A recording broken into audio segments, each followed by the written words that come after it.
You ever feel like today's news is just all over the place? A bit of trade here, some tech stuff there, market swings. Yeah, totally scattered. But what if those bits actually connect, like pieces of a bigger puzzle? That's what we're going to try and do today, connect some dots. Absolutely. And we've got quite a mix of sources to work with financial news like MarketWatch, Fox Business, some deep dives into tech, education insights too. And international trade discussions, so yeah, a real variety. Definitely. Our goal here is really to cut through the noise for you.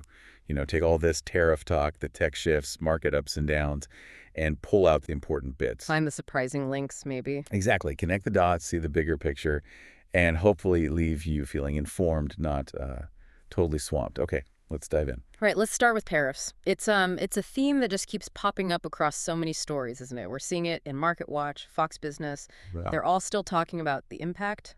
Yeah, it's ongoing. And apparently there's this tariff truce now between the U.S. and China. Fox Business was reporting on it. That's right, a temporary easing for 90 days. So tariffs on Chinese goods coming into the U.S. dropped from, 145% way down to 30%? Yeah, a big drop. And China's lowering theirs on U.S. goods, too, from 125% down to 10%. Okay, so on the surface, that sounds good, like a step back from the brink. You'd think so.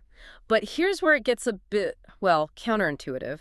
Even with this truce, Walmart's saying they still have to raise prices. Wait, raise prices on what? Things like bananas, roses, avocados, even toys. Bananas and toys.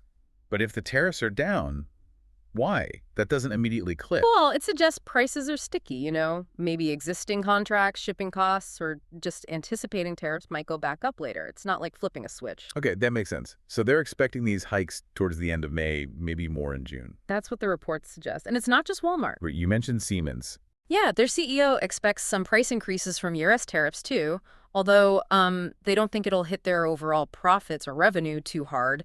But still, even the big industrial players feel it. Okay, so tariffs are having these ripple effects, but what about boosting U.S. industries? That's part of the goal, right? Usually, yes. But there's a fascinating piece from CNBC about the aluminum sector. You'd expect U.S. aluminum production to be booming with tariffs on imports. Logically, yeah. Protect the home team. But it's not really happening. The big hurdle, energy costs, they're just too high. High energy costs. Okay, but what's the twist? Well, part of the reason energy is so expensive is competition from the tech sector, specifically AI. Hold on. Artificial intelligence is making aluminum smelting more expensive. How? AI needs massive amounts of power. Data centers, processing. It drives up demand and therefore cost for electricity. So tech's hunger for power is indirectly hurting heavy industry. Wow. Okay, that's a connection I absolutely did not see coming. It really shows how interconnected things are. Hydra CFO even said they probably wouldn't build new smelters in the U.S. without cheap power. So the tariffs aren't quite working as intended there. And meanwhile, Fox Business noted that Chinese imports overall are down to their lowest since the pandemic. Exactly. So tariffs are shifting trade. They're affecting prices, maybe in unpredictable ways, but not always achieving that simple boost domestic production goal. Okay, let's shift over to the tech world then. We saw some articles about Apple, right? Moving production. Yes, definitely. MarketWatch and others are talking about Apple shifting more iPhone production to India. Trying to rely less on China, given all the U.S.-China tension. Precisely. It's a strategic diversification. Yeah. Some analysts, like Bernstein, think India could be making like 15, maybe even 20% of all iPhones by the end of next year. Which apparently President Trump isn't thrilled about. Mm-hmm. MarketWatch and Fox mentioned he had a little problem with Ping Cook over this. Wants them made in the U.S. Yeah, it highlights that tension between corporate strategy and national policy aims. Companies are adapting to the geopolitical climate. And it's not just talk, right? Foxconn is making moves, too. Big moves. They got approval for a, $433 million chip joint venture in India? Wow. And not just assembly, but actually making chips. Display driver chips. Exactly. Essential components. They're aiming to be operational by 2027, producing, I think, up to 20,000 wafers a month. And like 36 million chips. That's huge. It really is. A major step in building up that alternative supply chain outside China. It's a tangible result of these trade tensions. Okay, let's pivot again. Financial markets. Some specific companies making waves. Ubisoft. Yeah, rough times for them. Their stock dropped significantly, like 18 or 19%. Ouch. Why? Their net bookings, basically sales were down quite a bit, over 20% for the last fiscal year, and their forecast wasn't great either.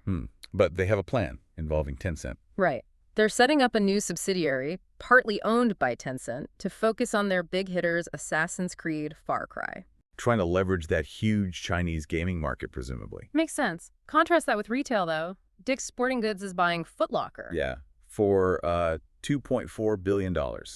Big deal. And Foot Locker's stock, it just exploded, up over 80% on the news. Crazy surge. That's definitely going to shake up the athletic retail space. For sure. But then there's United Health facing more trouble. Ah, yes, the DOJ investigation, potential Medicare fraud. Their stock's been sliding. It has. They deny being notified of a criminal probe specifically, but, the market's clearly worried. Shows how sensitive healthcare is to regulatory issues. Definitely. Shifting to Europe quickly, markets closed higher there, led by defense stocks. Yeah, apparently Germany's defense minister backed a higher NATO spending target. That gave defense stocks a boost. Echoes some of what Trump has pushed for, too. Interesting link. But not everyone was up. IceNcrypt lagged. Right, even though Siemens actually beat forecasts. And the UK had surprisingly strong GDP growth, 0.7% for the first quarter. Sounds good, but economists are wary.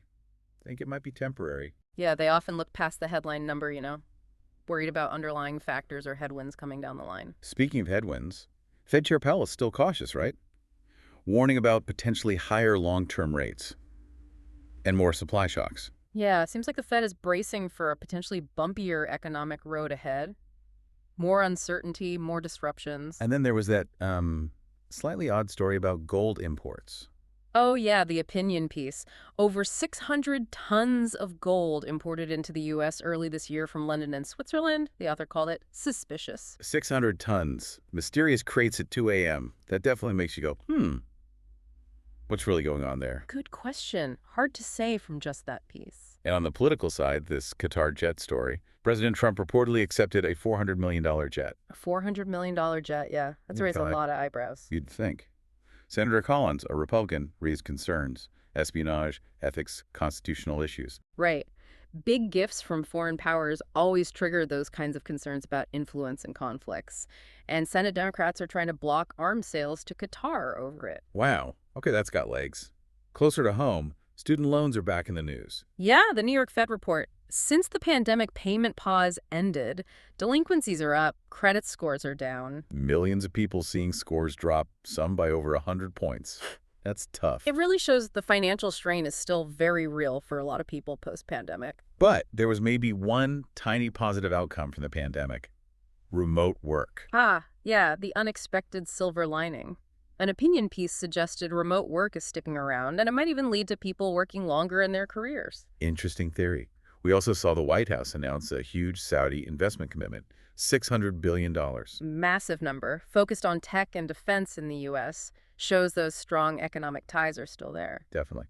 And finally, a bit different, Ken Griffin loaning his copy of the Constitution. Yeah, and the Bill of Rights. Loaning it to the National Constitution Center, plus a big $15 million donation for new galleries. Nice gesture, especially with the U.S. 250th anniversary coming up. Okay, so bringing some of this back, how does all this financial and economic stuff connect to, say, personal growth or preparing the next generation? You found an interesting article there. Right. The one titled, I've Coached Kids Who Got Into Harvard. The key takeaway wasn't about gaming college admissions. No, it was about skills, right? Like initiative, critical thinking, resilience. Exactly. Letting kids face challenges, learn from failure, fight their own battles sometimes. Building those core life skills, not just padding a resume.